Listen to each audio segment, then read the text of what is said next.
Hello and welcome to Matcha Mornings, part of the Wander Barn Podcast Network. I'm your host, Amanda Kingsmith, and I'm excited to dive deep on topics around holistic health, the power of food, hormone health, how the practices of yoga can impact our health and well-being, and much more. So grab your cup of tea, settle in, and let's get started.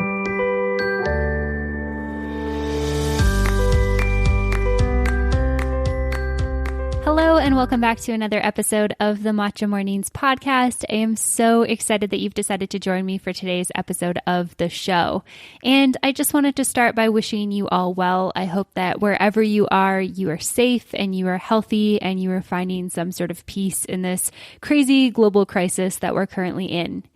I am really excited to share this episode of the podcast. I recorded this back earlier in 2020, so in January. So if you hear Lori, who's our guest today, and myself talking about anything that seems a little bit unusual in, this crazy life that we're in right now, just know that we did record this a number of months ago.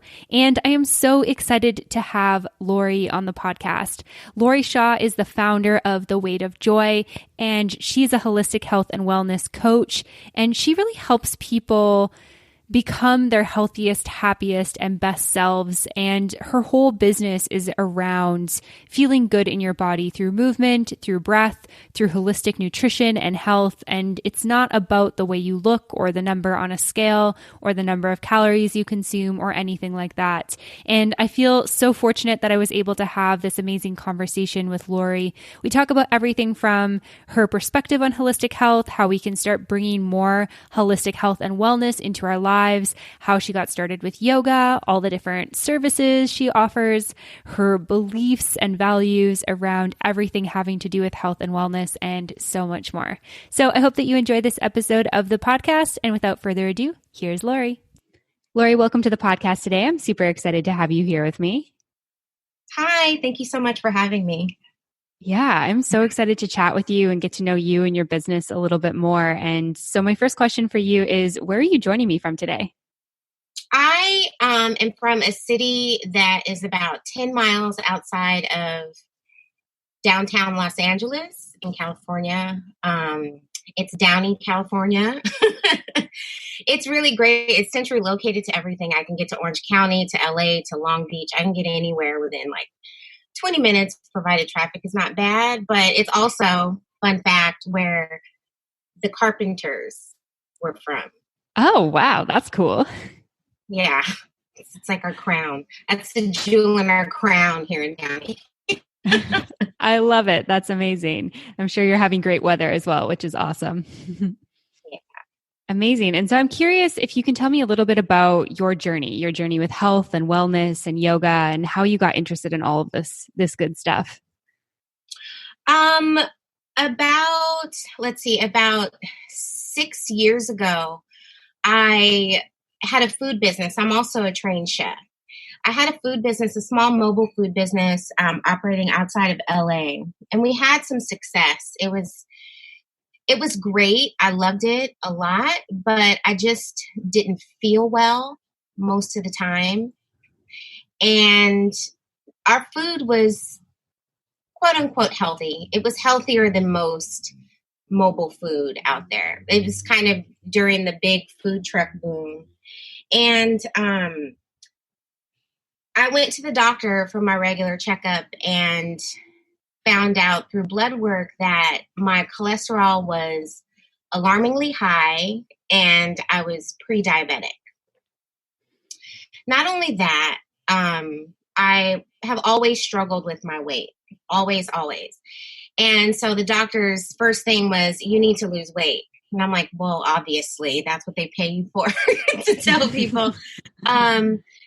So with that, I struggled a little bit with what to do. And I decided to close the food business and then went to Paris for 2 weeks to just kind of do something just completely out of my comfort zone. Just go to a non-English speaking country.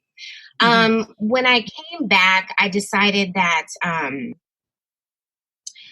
I was going to make some changes because the doctor immediately wanted to put me on metformin and some other cholesterol lowering drugs. And being an African American woman, I was like, I don't want to fall into that statistic of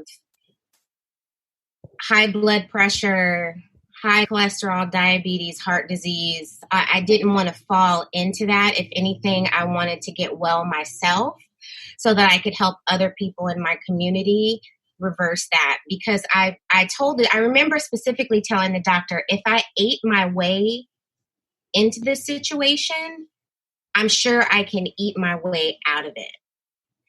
And she kind of looked at me like a deer in the headlights, and I declined the medication. And I decided that I wasn't going to eat any meat. I didn't know what I was doing. I decided I wasn't going to eat any meat. And if I didn't eat meat, then I would have to eat mostly vegetables. And I knew that fiber would lower my cholesterol. And lo and behold, in like 3 months, I was able to get my blood sugar down to normal and get my cholesterol down to below normal. And I knew that there was something there. And in that time, I decided that I was going to try yoga because I've always believed that healing starts in the mind.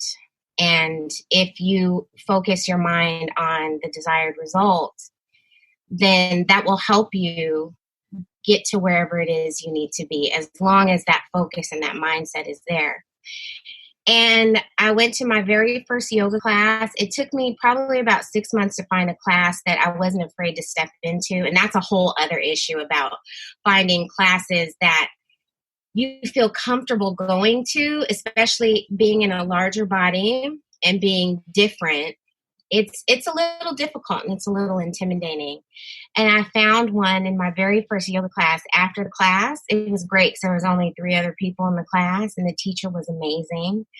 I was fighting back tears the entire time, and not sad tears, but it was kind of like I knew it was where I was supposed to be. And I ran to the car after the class and I sat in the car and just ugly cried for about 15 minutes. And once the cry was over, I literally started laughing because I was so happy in that moment.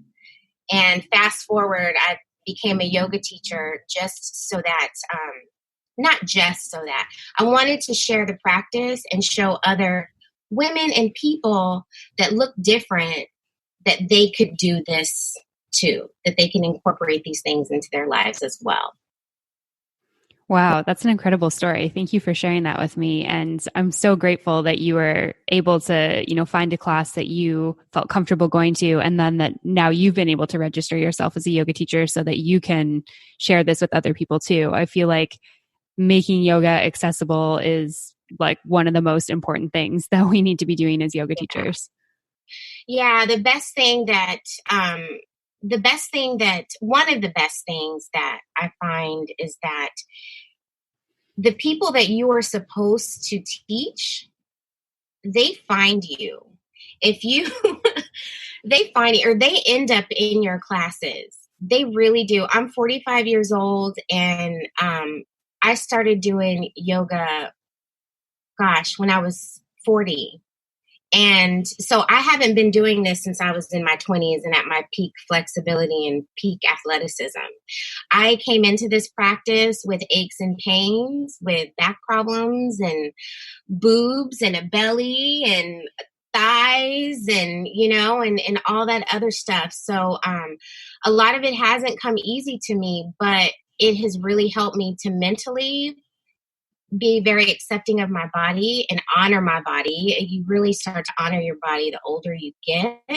It's helped me embrace all of the changes that are happening in my body as I age. And I feel so grateful for the timing of everything. Because had I come into this practice in my 20s or even in my 30s, the level of compassion wouldn't be fully there for someone that comes to a class and says, my doctor told me I needed to do yoga, and they don't even know really what yoga is. It's just this vision in their mind of what they think it is. And when I have a woman that's maybe, 200 plus pounds kind of coming into my class, looking down and like nervous and, and then they see me in my 190-pound body wearing leggings, maybe a tight top or not, or sometimes I just teach in sweatpants. It depends on how I feel that day. And they see me sitting at the front of the class, and I can just see them relax. I can see, their face change and their body language change, and they start to smile. And I'm always very honest and transparent about the things that I've gone through. And then when they get to sit in a class and just breathe for 10 minutes, it's like you can just see just everything, their energy just change. And then when we go through poses and they're told to just focus on their breath. And if they get tired, they can come into child's pose or just lay in shavasana and just breathe with the rest of the class. I mean, it's kind of when you give people a class that they can, no matter what size they are, that they can do from start to finish and complete it, they want to come back, and if they know that if they feel pain anywhere in their bodies, to just ease out of it and to take the pressure off of themselves to try and perform with everyone else. I mean, it is the most amazing experience. And every class that I've taught, I teach at University of California, Irvine, which is, college students. But for some reason, I have been able to teach faculty and staff, which are all within that age group. And the other places that I teach, it's women that are in their late 30s to their 60s. And so it's kind of like all these places that I have serendipitously ended up at. The students that need a teacher like me have all been on their mats in front of me. So I'm so grateful for that.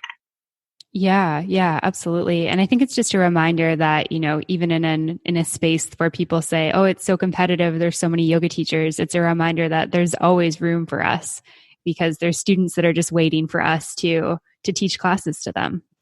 Oh yeah, there's so much room. I mean, everyone has their unique individual gift and style, and there are hundreds, if not thousands, of people that your voice will really speak to and resonate with. There is a tribe, a full class of people for everyone. Yeah, absolutely. I'm a big fan of that mentality for sure. And so I'm curious, you mentioned, at the beginning of your story that you decided to stop eating meat and then you were able to, help your blood pressure and all that stuff.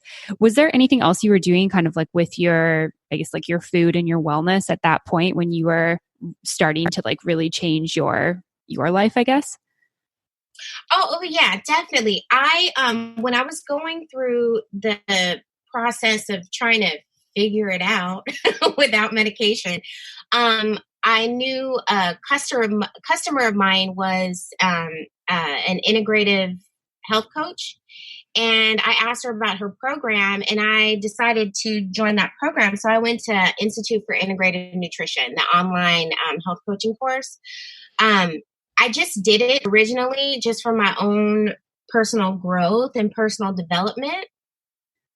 And a lot of the things that I learned throughout that course were things that I had already really, really felt in my heart, that it's more than just the food you eat. It's more than just the food that you don't eat. It's so many more things other than just diet and exercise. We are so much more than just our physical body, which is something that I also learned in yoga teacher training when we studied the koshas. we are so much more than just, our physical body. And we have to nurture every part of ourselves in order to truly be healthy, mentally and physically and spiritually. And I got through halfway through that course, and I was like, I don't want to be a health coach. I'm just here for me. But what ended up happening was, it's kind of like, I've always been an evangelist for like anything great, even if it's a TV show, I will evangelize the heck out of it. But halfway through this course, I just wanted to share everything that I was learning, and it's like, you're having trouble losing weight. Maybe it's not physical weight you should worry about. Maybe what's weighing heavy on your mind, think about that. Like, oh, I can't stay away from this food or that food, or I always eat too much. Why not taking a few deep breaths and just looking at your food for like a minute before you dive in, things like that. And it just kind of snowballed until I was kind of doing these free workshops. I would just have people over and we'd have a meal together. And during that meal, we would just talk about food and issues that we were having and things that were going on in our lives that were contributing to us not feeling well, Yeah. Yeah. I love that. I love how like natural that was for you, like where you weren't planning to, I guess, necessarily make a business out of it. And then it kind of turned into something, bigger where you're able to help people.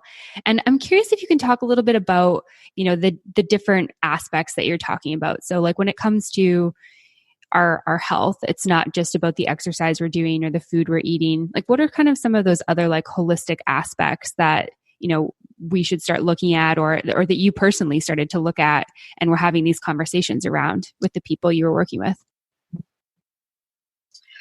Some of them were, number one was connecting with my body and really knowing and acknowledging how I was feeling. And then it was connecting with my food and kind of always asking myself, why?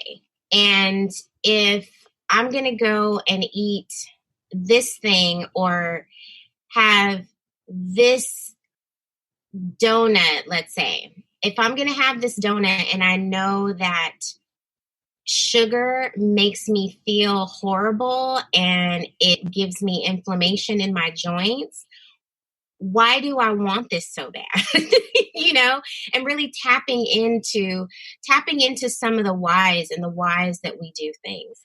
And that has been the biggest thing. It boils down to, yes, it is what you eat.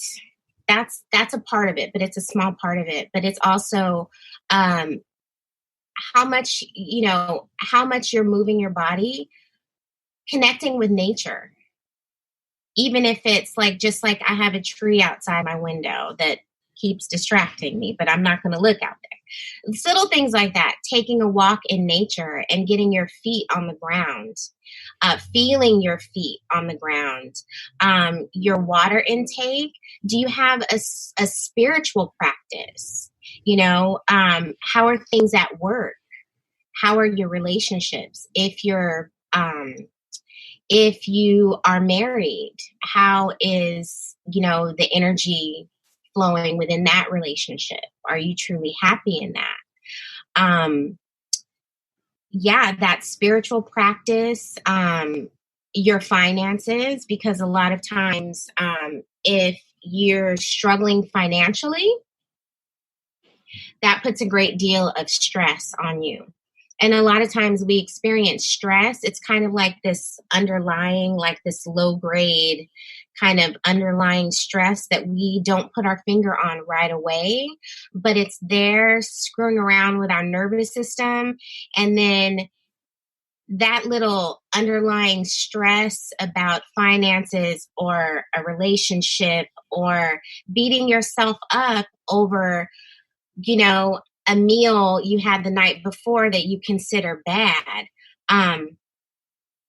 that kind of stewing in the background will make us more susceptible to acting out at work, acting out with our partners or our spouses. It will cause us to really beat ourselves up to the point where, we fall into like this like low grade depression, which has a snowball effect. So it's really looking at all of the aspects of our lives that contribute to how we feel in our wellness. And one of the biggest ways you can really not necessarily control it, but you can get a handle on that is by getting control of the breath. So that's where the breath part of the food, breath, and movement comes in, is really being mindful of your breathing and getting of the mindset of just checking in with yourself at any given moment. So if you're really in tune with your body and how you're feeling, you can really call on that breath to get that oxygen going and to really calm down your nervous system so that you can think more clear and not be so reactive. Mm-hmm.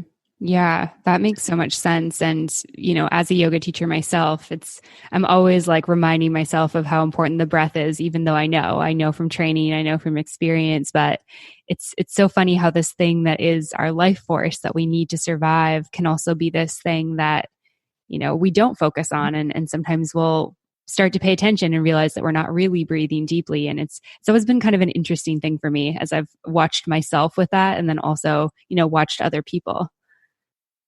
Oh, yeah, definitely. Sometimes I can really catch myself and close my eyes and take a big, deep breath and just retain it for 3 to 4 seconds and really control the exhale. And I can just feel it's almost like from the base of the back of my head, there's like a zipper that goes all the way down to the base of my spine. I can just feel that whole area from the back of my head all the way down to the base of my spine, just kind of unzip and relax. And it's almost, I always like to visualize it within the body. You know how you have nerves that come from your right side and your left side, and everything overlaps in the center of the body. I like to visualize, I don't know what the quote unquote entire nervous system looks like, but I like to think of it as, I'm a very visual person. So I like to visualize that area in the body where the nerves overlap in the center, that when I breathe or when I am feeling anxious or stressed, that area, whatever color comes into my mind at that moment, that of the stress or whatever it is I'm feeling, that once the breath takes over and it's in control and that whole nervous system begins to calm down, I visualize like this sparkly gold light just taking over in that area of the body. And that gets me straightened out right quick in a hurry. Is that visualization. Yeah, I love that. I love the sparkly light too. It sounds so pretty. I do love glitter. I know. It's like the perfect mix of all things great. It's like breathing, feeling good, and something glittery. Yeah. Oh, yeah. Oh, yeah. And so something I'm curious about is, I know you've got a business now called The Weight of Joy. I'm curious, like in your journey, when did that business kind of come into play? And then, what do you help people with your business? So The Weight of Joy, I had that, I guess, oh gosh, it's now an Instagram handle and a web address. I've had that in my head for such a long time. And my grandmother, her and I were really close, and she used to always mention to me, it's a quote in the Bible somewhere about how God will take your heaviness and your sadness and replace that heaviness with the weight of joy. So you become light with the joy of the Lord. I forget where it is. I forget the location of where it is, but it was just something she would always tell me. She's like, don't worry, baby. He's going to give you the way to joy. Don't worry, baby. He's going to change that out and give you the way to joy. And so that popped into my head one day when I finally was just like, you know what? I'm just releasing the struggle that I'm having with my physical weight because it's making me emotionally heavy. I'm beating myself up over every little thing, and I'm stressed out about it. And every time I think about not eating certain foods because they are quote unquote bad, it brings me stress. So I'm releasing that struggle. And so from moving forward, instead of focusing on, my physical weight, I'm going to focus on feeling light and feeling joyful. And part of that was just finding movement that made me happy, or joyful movement, even if it was just dancing around my house with good music on. It was going to find joy in cooking and joy in food. And what a lot of people don't realize is that we walk around with a lot of emotional heaviness. You can't see it, but you feel it. And the weight of joy is all about giving tools to people to help lift a lot of that emotional heaviness. And I know for women, that emotional heaviness is all around our physical weight and our physical bodies. And that's what that's all about. So what the weight of joy is about, I've had this in my mind for years. It is now finally coming together with the food aspect, the movement and yoga aspect, and the breath work and meditation aspect. It's finally all coming together, and I'm really excited about it. Up until this point, I've just helped people one-on-one locally in my local area, but I do plan to take this online via courses and other avenues online. But it's basically, I am an individual's biggest cheerleader. I'm there to help you find joy, help you come back into your body and to love your body right where it's at, because that is the beginning. You have to love your body in a state that it's currently in order for you to make any type of changes, any type of positive changes. So that's what I do. I help people reconnect with their bodies, change mindsets around how they speak to themselves with regard to their body, their mindsets around how they think about their bodies, and give basic nutrition information to them to help them make better choices. I don't knock anyone for their food choices at all, because when you start telling people what not to do or what they shouldn't do, it just flips this weird switch. And for some people, you get a lot of resistance. There's so much nutrition advice on the internet and via Dr. Google and Dr. YouTube.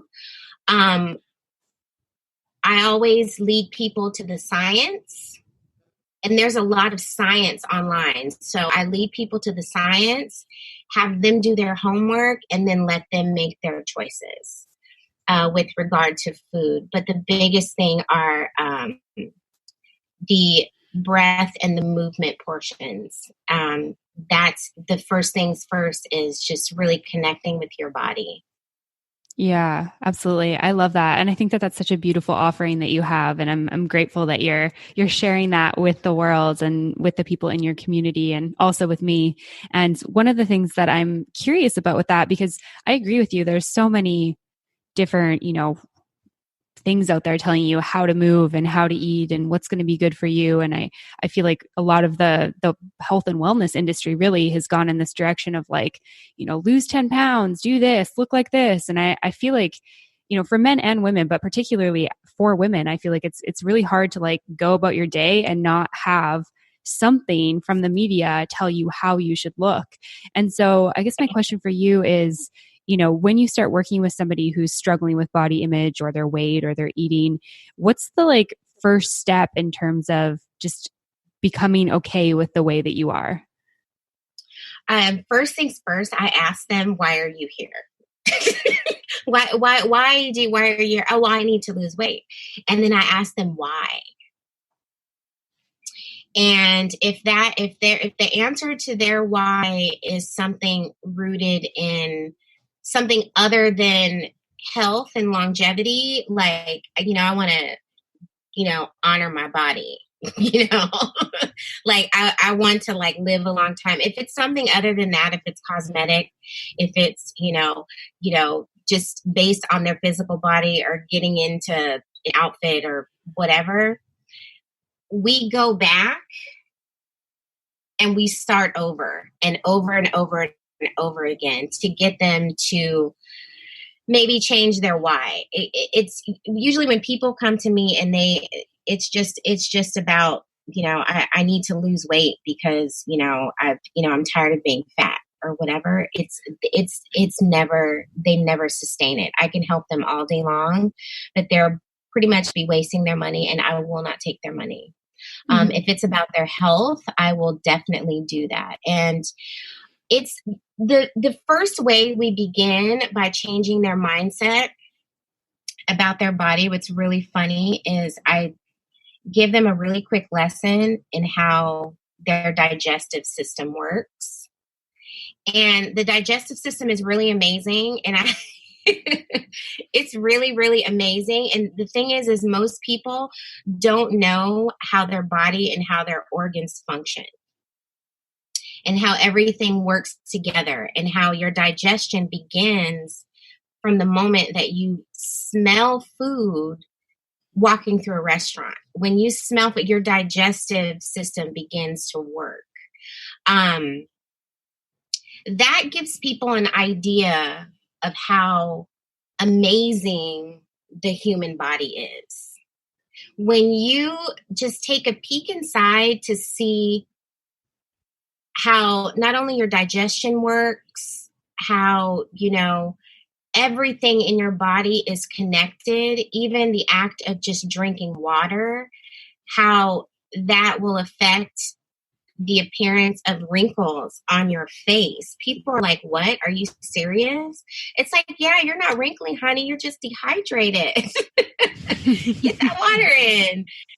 When they start to see that, they start to look at their body different. And then that inherently will make them make better choices. You know what? I'm going to have some water instead of that soda, or I'm going to have some tea instead of that third cup of coffee, because I know that that's going to honor my organs a little bit better than, XYZ choice. So once people get an idea of, how amazing their body is, whether it be overweight or supermodel status, how amazing it is on the inside, you start to change your mindset about everything else on the outside.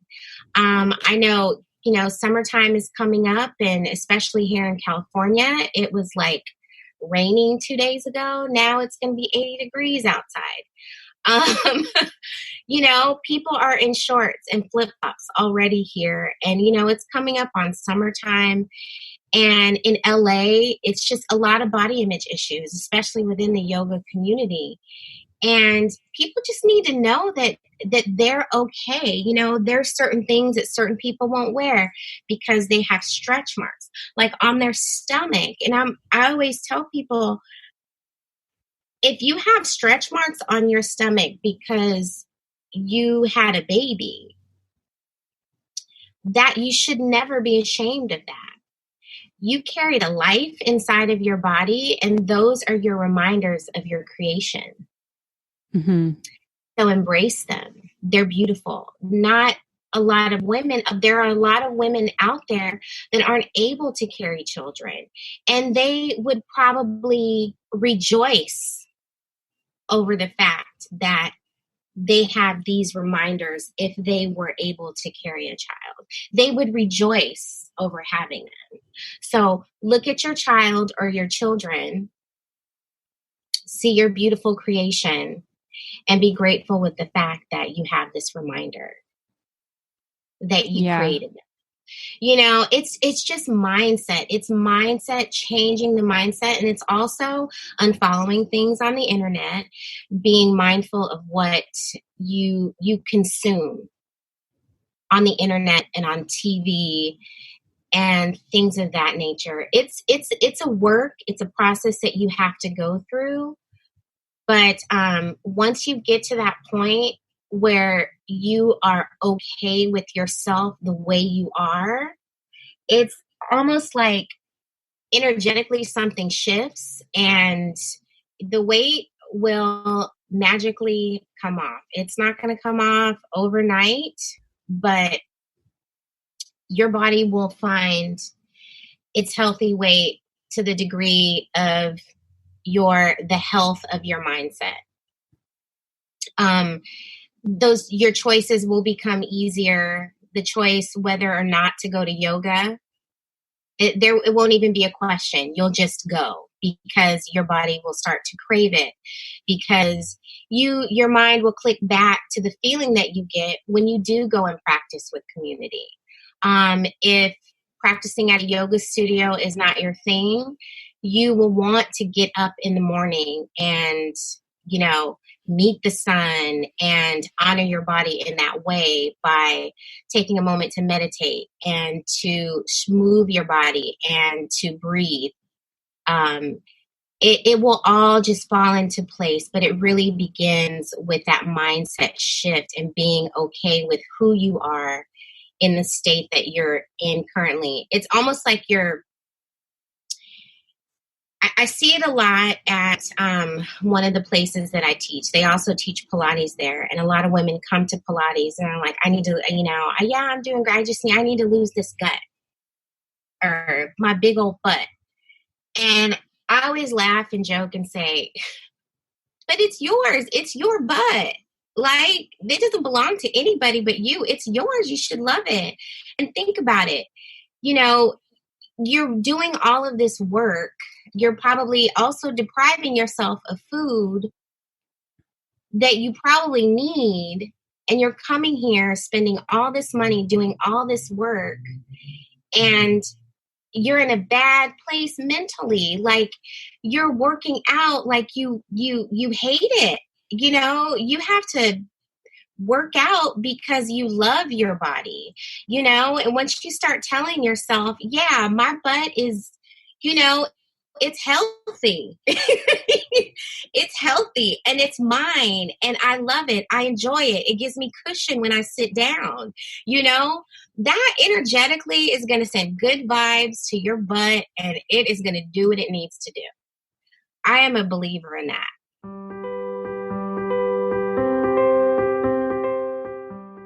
Hey everyone, we're taking a quick break from the podcast to talk about Muse. Muse tracks your brain during meditation to give you real-time feedback on your meditation, guiding you into the zone and solving the major problem that most of us have when starting a meditation practice. Muse lets you know when you're doing it right. Your Muse headband basically acts like your personal assistant. While you meditate, Muse measures whether your mind is calm or active and translates that data into sounds. When you're calm, you'll hear peaceful sounds, and when your mind wanders, the sounds will intensify, guiding you back to a calm state. So if you're like me, where you have a really solid meditation practice and you love to do it every day or every couple of days, but sometimes you just find that you really can't get in the rhythm because your mind is so busy, Muse might be for you. The best part about this is that I have a 15% discount off just for listeners of Matcha Mornings. So head on over to bit.ly/Matcha Mornings Muse to get your discount. All right, back to the episode. Yeah, I love that. I think it's such a hard practice, right? Because we've been so ingrained with all these things telling us like, every year it's like a new way to lose weight or a new supplement to try. There's all this stuff that's like always in our faces. And I think that it's it is hard. It is a hard practice, but I love the idea of, just like loving our bodies and then, recognizing that like when you give your body that love, it can function best. And that's when, change can start to occur. Cause I think one of the things that's challenging, I think, especially with like, a lot of the self-love movement that's happening is also this idea that it's okay if you want to move more or eat differently or feel differently in your body. And, self-love doesn't have to be exclusive of also feeling good. Right. Right. And, there are some mornings when I just don't feel well, or my joints hurt. I fell down some stairs a few years ago. Oh, The no. day before, the day before a family trip to Hawaii. Yeah. Oh, And that's awful. yeah, it was the worst. But I got to convalesce in a beautiful place. And I'm grateful that happened, because it was very humbling to have to be in a wheelchair, and have to ask for help, and to not be able to just get up and do things for myself, but to ask for help, and then also to really appreciate everyone around me, because I needed them. I had to call on them. And it made me a lot more appreciative of my feet and my ankles. I sprained both my ankles really bad. That was the biggest injury that happened. I rolled both of them. So, and it's also, again, it's increased that level of compassion for people that do struggle in fitness classes. And I try and help them to like alleviate that feeling of that struggle by helping them modify and fit poses to their body and not fitting their body to the pose, and it takes that mental pressure off, and it changes their mindset about coming to yoga, because they know that they're going to be able to do it.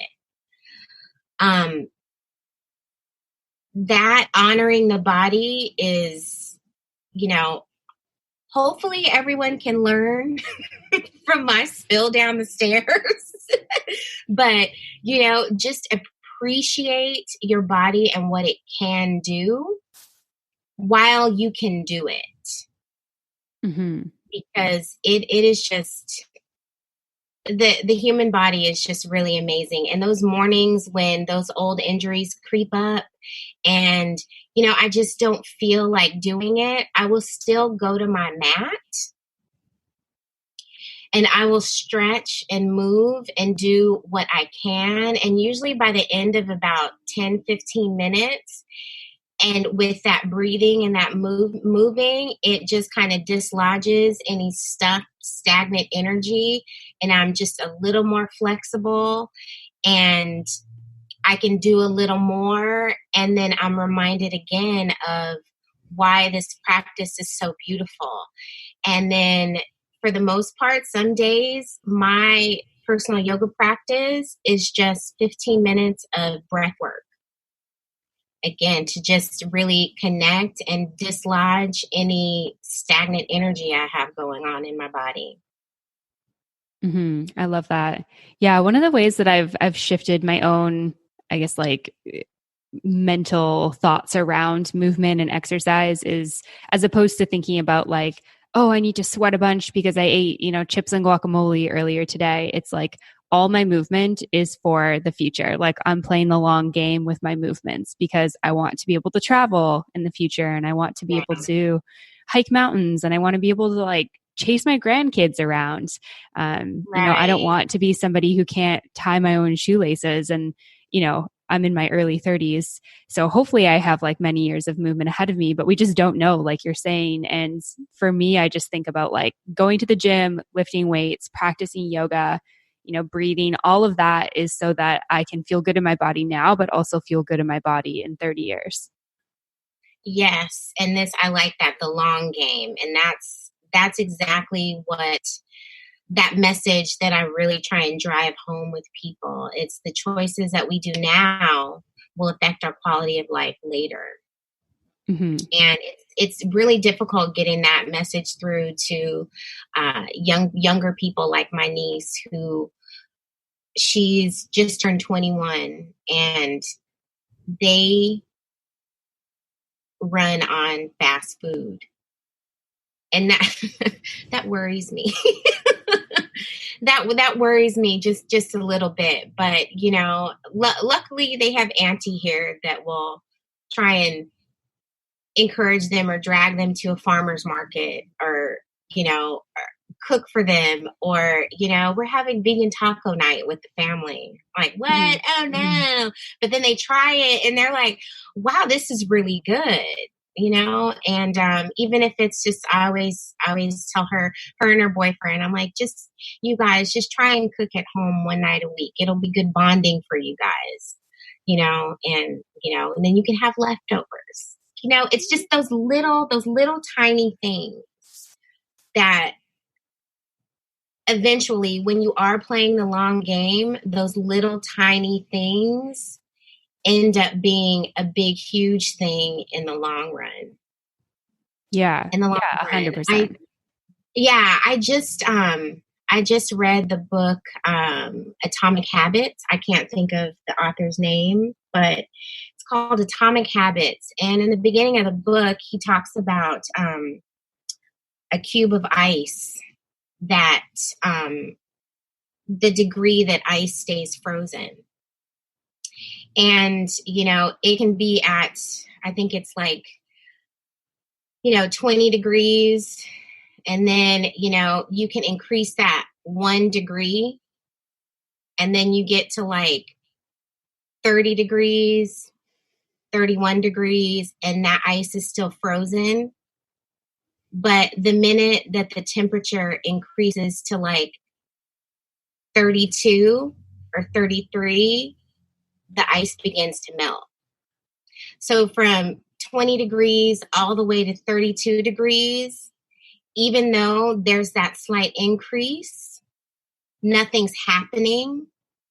But as soon as you get to that 1 degree past the point that ice stays frozen, as soon as that 1 degree, then you begin to see progress happen. And a lot of people, they don't even, they'll start something that's going to create positive change in their lives, and they'll go and go and go, but not see any movement or not see any change right away.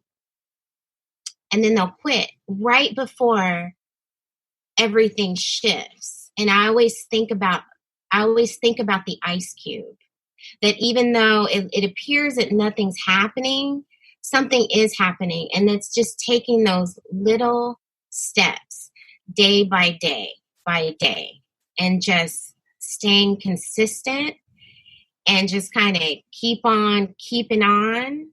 And that one day everything is going to shift and move. And next thing you know, your blood sugar's down, your inflammation markers are a lot lower, your lung capacity's better. You can get in pigeon pose without blocks and actually enjoy it. I love that.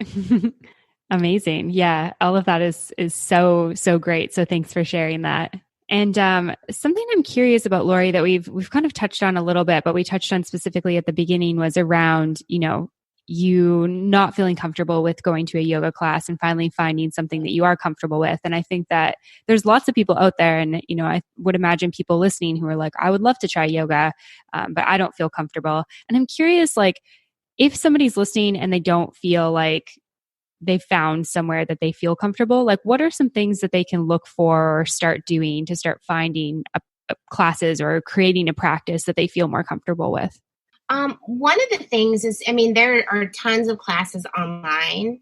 It's just doing a lot of research and trial and error. For me, I called around to different yoga studios. I was the type of person that hated group exercise. I remember being in a group exercise class and like crying and walking out because I just felt weird. And just that's the mindset that I came from before I went to my first yoga class. And I called around and I called yoga studios and I'm like, okay, so which one of your classes is beginner? Okay, so how beginner is beginner? Because that term beginner or gentle yoga, it's very relative. Mm-hmm. It's true. It's very relative. It's different for a lot of different yoga instructors and a lot of different yoga classes. And I called around and I asked a lot of questions. Then I found this one studio, donation based studio, which was great because you pay what you could, and and if you didn't like it, you never had to go back. And it wasn't, if someone is really, really concerned with, being in a really big class or full class, if you can go to a class during the week at like 10 in the morning, noonish, or sometime in the early afternoon. If you go at anytime between 4:30 and like 8 p.m., it's going to be jam packed. And then that might lead to some more anxiety. But those late morning, early afternoon classes are the best ones to go to because they're not terribly full. And starting a home practice is great. Like I said before, there are tons of classes online. And the great thing about that is that a lot of them are free. And if it's not, your cup of tea, if it's too athletic or too strenuous or too confusing, you can turn that off and hit the search button on YouTube again.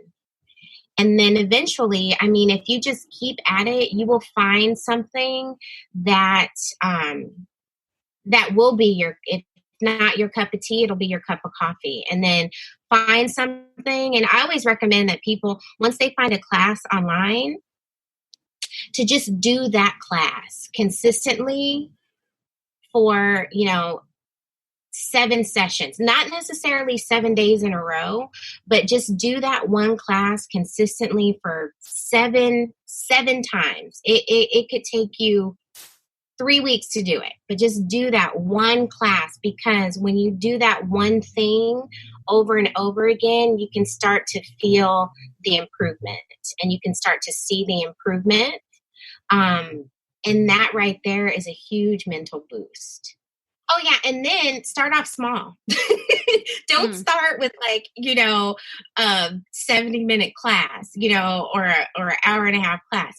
Start off small. My mentor, she said that most people will probably spare about 20 minutes in the morning. And so I always, when I give people their personalized little plan that I come up for them based on their needs, I always give them 5 minutes of pranayama, 5 minutes of meditation, and it's always for somebody that's beginner. It's always a mantra with the mala. You just repeat your mantra 108 times with your mala because it keeps the focus there. And there's no pressure to just kind of, keep your mind clear for a half an hour. So 5 minutes of pranayama, 5 minutes of meditation, and then about 10 to 15 minutes of asana. I love that. That's their morning practice. And after a while, after about a month or so, your body will start to want more. That 5 minutes of doing Nadi Shodhana will turn into another 5 minutes of doing ratio breathing. So then now you've extended that to 10 minutes of pranayama. And then that 5-minute meditation with the mala will turn into 10 minutes because you complete your 108 cycle of I am confident. And then you do another mantra of I am powerful 108 times. And then, that 10-minute asana practice turns into, 15 minutes, 20 minutes. And, after about 3 to 4 months, you're up to a half an hour of a personal yoga practice that you're doing on your own. And, 10 minutes, 15 minutes of pranayama and meditation. And that's how you make it become a part of your life, is by starting off small. Yeah, I love that. Yeah, I'm a big fan of, everything being small as you start, especially because I see sometimes people make like, goals for themselves and they're like, I'm going to do this for an hour every day. And it's like, well, have you done this before? And they're like, no, but I'm going to do it. And, everyone should do things as they want, but I'm definitely more of a fan of like, it's going to be more accessible to you if you start with, 15 minutes a day, because that's less of a time commitment. It's going to be easier to digest, all that sort of stuff. Oh, yeah, definitely. Because there are going to be some days when your body just needs to rest. Mm-hmm. And, you stay in bed that extra, half an hour. And then you're like, oh, great, I don't have time to do my hour-long, morning practice. At that point, then you can fall back to your 5 minutes, 10 minutes, and still get it in, mm-hmm. and still carry on with your day. So you can always go back to your shortened periods of time. But, increasing it is great, but also having that, I can still get this in, in 20 minutes versus my full hour. Because really, who has an extra hour in the morning? Yeah, I don't. I mean, I guess if I got up an hour earlier, I could, but then I'd need to go to bed an hour earlier to not compromise my sleep. So right. It's a whole cycle of things. 15 minutes is much more doable. Yeah. Amazing. This conversation has been so great, Lori. I could honestly just chat with you all morning, all afternoon. Obviously want to be respectful of your time, but I'm so grateful that you did take the time to chat with me. And if people want to learn more about you, what you have to offer, where can they go to find you? So I'm on Instagram at The Weight of Joy, and then also on Facebook at The Weight of Joy. I have a Facebook page there. My website is coming soon. It should be up in a couple of weeks. It's theweightofjoy.com. And on there, it's just more information about me, my journey, my offerings in terms of private yoga sessions, as well as well-being coaching. I think that's it. Amazing. I'll make sure there's links for all of that in the show notes. And thank you so much for this conversation, Lori. I've really enjoyed it. Oh, you're welcome. Thank you so much for having me. Thanks so much for listening to this episode of Matcha Mornings. To find links mentioned in this episode, show notes, photos, and more, head on over to wanderbarn.com/podcast/matcha-mornings. To be the first to know about brand new episodes of Matcha Mornings, subscribe on your podcast app. If you enjoyed this episode of the show, please leave a review or send me an email at wanderbarn@gmail.com with the subject line Matcha Mornings. To follow along with me, Amanda Kingsmith, you can find me on Instagram at Amanda Kingsmith to learn more about other fun projects I'm working on. To find more great podcasts like this one on topics such as travel, the business of yoga, cryptocurrency, and more, head on over to wanderbarn.com. Thanks for listening, and I'll see you soon.